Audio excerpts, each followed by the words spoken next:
Don't forget to subscribe and leave a comment on this video saying I subscribed. Let's get into it.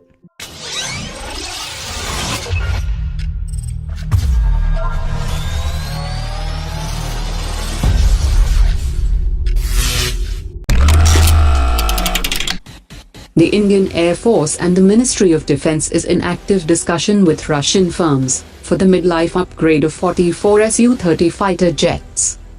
Hindustan Aeronautics is pursuing the lead role for the upgrade program, as it continues to produce the Su-30 aircraft under license, out of which only 30 aircraft are left to produce.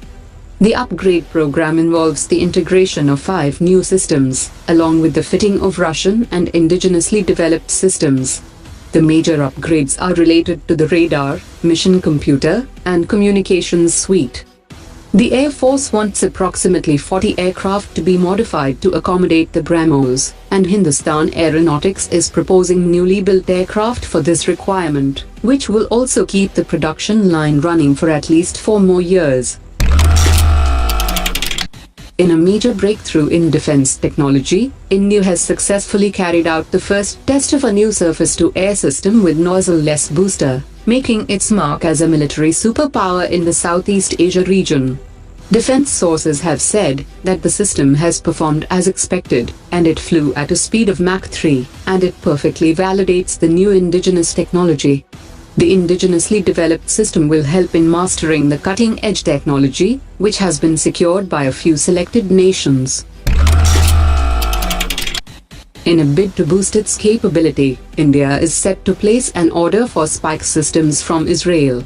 According to sources, the proposal is at an advanced stage and is awaiting the approval of the Indian government. The Indian Army wants to buy the spike systems as a stopgap measure before the DRDO can come up with an indigenous system of its own.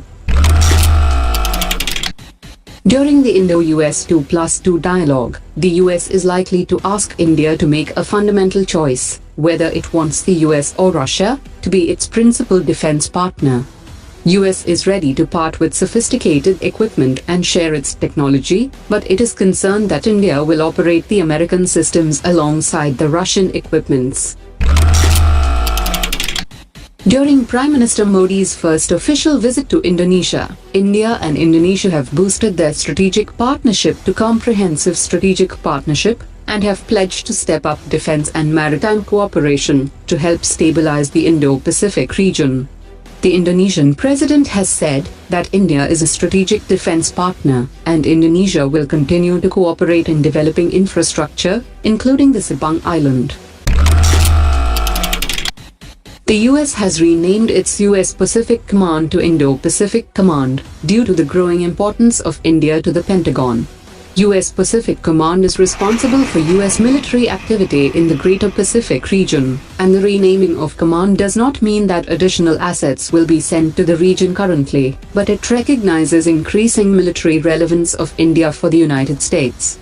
Jim Mattis, the US Secretary of Defense, has said that in recognition of the increasing connectivity between the Indian and Pacific Oceans, US has renamed its Pacific Command to Indo-Pacific Command.